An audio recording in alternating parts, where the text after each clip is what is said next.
जब हम विज्ञान का अध्ययन करते हैं तो कई चीजों को केवल अकल्पनीय रूप से सूक्ष्म यानी अनइमेजिनेबली स्मॉल की श्रेणी में रखना स्वाभाविक है। तो जब लोग कहते हैं अरे परमाणुओं के स्तर पर या आणविक स्तर या प्रोटीन या कोशिका, तो आप अक्सर उन्हें एक साथ जोड़ देते हैं और कहते हैं कि अरे ये तो बहुत ही छोटी चीजें हैं। लेकिन इस वीडियो में मैं यह स्पष्ट करना चाहती हूँ कि भले ही मैंने अभी जिन चीजों का जिक्र किया है वे बहुत छोटी हैं, लेकिन उनके आकार में बहुत बड़ा अंतर होता है। और उम्मीद है कि इससे हमें यह समझने में मदद मिलेगी कि एक कोशिका यानी सेल जैसी संरचना कितनी जटिल हो सकती है। इसमें ये सभी तंत्र या मशीनरी कैसे हो सकते हैं और यह वास्तव में एक सजीव यानी लिविंग ऑर्गेनिज्म या किसी सजीव का हिस्सा कैसे हो सकता है। और इसलिए इस पैमाने पर यह जल के अणु का मेरा बनाया हुआ एक छोटा सा चित्र है। यहाँ इस बैंगनी रंग में आपके पास ऑक्सीजन परमाणु है और फिर इसके साथ 2 हाइड्रोजन परमाणु जुड़े हुए हैं। यह लगभग 0.275 नैनोमीटर होगा। याद दिलाने के लिए बता दूं कि एक नैनोमीटर एक मीटर का अरबवां हिस्सा होता है और इसका अंदाजा लगाने के लिए यह 1 मीटर का 1 अरबवां हिस्सा है। 1 अरबवां यानी कि 1 बिलियंथ हिस्सा है। यदि आप इसकी कल्पना करने की कोशिश भी करना चाहें तो यह 1 मिलीमीटर का 10 लाखवां यानी मिलियंथ हिस्सा होगा। तो मैं इसको लिख लेती हूँ 1 मिलियंथ यानी कि 1 मिलीमीटर का 10 लाखवां भाग, 1 मिलियंथ ऑफ अ मिलीमीटर। मुझे इस उदाहरण का उपयोग करना बहुत पसंद है क्योंकि 1 मिलीमीटर वह सबसे छोटा माप है जिसे मैं सामान्य रूप से देख सकती हूँ या जिसकी मैं कल्पना कर सकती हूँ, लेकिन उसके 10 लाखवें हिस्से की कल्पना करना मेरी क्षमता से परे है। तो यह जल के अणु का व्यास है। चलिए अब अपने अगले स्केल पर चलते हैं। हमने प्रोटीन्स के बारे में बहुत बात की हुई है। यह हमारा मित्र हीमोग्लोबिन है। अगर इसके स्केल की बात की जाए तो हीमोग्लोबिन की चौड़ाई 5 नैनोमीटर होती है, यानी 1 मीटर के अरबवें हिस्से का 5 गुना।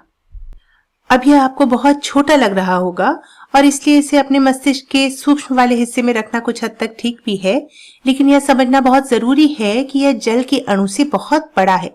ये जो छोटी सी चीज जिसे मैंने पहले ही बना लिया है, इस स्तर पर जल के अणु को व्यक्त कर रही है।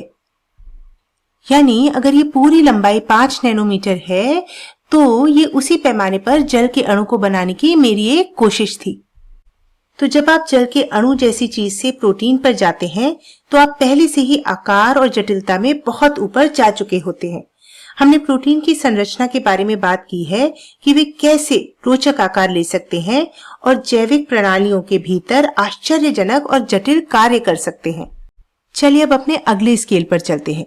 यहाँ पर हम एक विषाणु यानी वायरस की बात करेंगे और मैंने यहाँ जो बनाने की कोशिश की है वह काफी जाना पहचाना विषाणु है। यह HIV है और यह वास्तव में बड़े विषाणुओं में से एक है और इसका व्यास लगभग 120 नैनोमीटर होता है। 120 नैनोमीटर। यदि हम इस हीमोग्लोबिन प्रोटीन को उसी पैमाने पर बनाएं जिस पर हमने यह विषाणु बनाया है तो यहाँ ये छोटी सी चीज हीमोग्लोबिन प्रोटीन होगी और हम इस पैमाने पर जल के अणु को यहाँ देख भी नहीं पाएंगे, लेकिन यह अभी भी बहुत बहुत बहुत छोटा है। यह 1 मीटर के अरबवें हिस्से का 120 गुना है। तो यह अभी भी अकल्पनीय रूप से सूक्ष्म है। चलिए अब अपने अगले स्केल पर चलते हैं। तो ये यहाँ डरावना सा दिखने वाला चित्र एक टी कोशिका है। यह एक चित्र है और यदि आप इसे पूरा देखना चाहते हैं तो यहाँ यह एक टी कोशिका है, टी सेल। तो यह एक टी कोशिका है और इस डरावने से चित्र में ये सारा नीला हिस्सा टी कोशिका है और जो आप पीले रंग में देख रहे हैं वह HIV वायरस है जो बाहर निकल रहा है और इस टी कोशिका का फायदा उठा रहा है। इसलिए यह इतना डरावना है क्योंकि यह अपना पुनरुत्पादन यानी रिप्रोडक्शन करने के लिए उस कोशिका की मशीनरी का उपयोग कर रहा है। तो आप इस चित्र में तुरंत देख सकते हैं कि वास्तविक टी कोशिका की तुलना में HIV विषाणु कितना छोटा होता है। इनमें से प्रत्येक छोटी चीज एक HIV विषाणु है।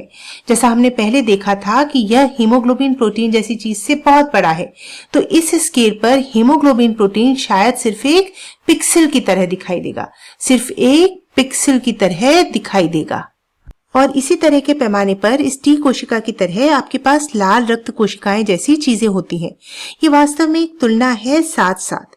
यह एक इलेक्ट्रॉन सूक्ष्मदर्शी का उपयोग करके दिखाया गया है। आप यहाँ एक लाल रक्त कोशिका देख रहे हैं और यहाँ एक टी कोशिका देख रहे हैं और वे लगभग एक ही आकार के हैं या कम से कम परिमाण की एक ही कोटि यानी ऑर्डर ऑफ मैग्नीट्यूड के हैं। एक लाल रक्त कोशिका लगभग 6 से 8 माइक्रोमीटर चौड़ी होती है, तो यह 1 मीटर के 10 लाखवें हिस्से का 6 से 8 गुना है। तो यदि हम 7 को औसत मान लें तो 1 मीटर के 10 लाखवें हिस्से का 7 गुना, 1 मीटर के 10 लाखवें हिस्से का 7 गुना।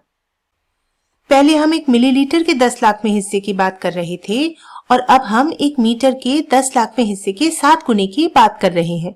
आकार का अंदाजा लगाने के लिए हमने पहले ही विषाणु यानी HIV वायरस की तुलना इस कोशिका से की है।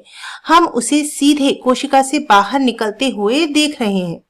अब इनमें से प्रत्येक लाल रक्त कोशिका यानी रेड ब्लड सेल में लगभग 28 करोड़ या 280 मिलियन हीमोग्लोबिन अणु होते हैं। इनमें से प्रत्येक में 280 मिलियन हीमोग्लोबिन अणु होते हैं। तो यहाँ लिख देते हैं 280 मिलियन। तो उम्मीद है कि इससे आपको यह समझने में मदद मिली होगी कि भले ही हम कोशिकाओं को अकल्पनीय रूप से सूक्ष्म चीजों के रूप में वर्गीकृत करते हैं, ये वास्तव में बहुत बड़ी हैं। ये प्रोटीन की तुलना में विशाल है और विशेष रूप से तब जब आप आणविक यानी मॉलिक्यूलर या परमाणुओं के स्तर पर अर्थात एटॉमिक स्केल पर चीजों के बारे में सोचते हैं।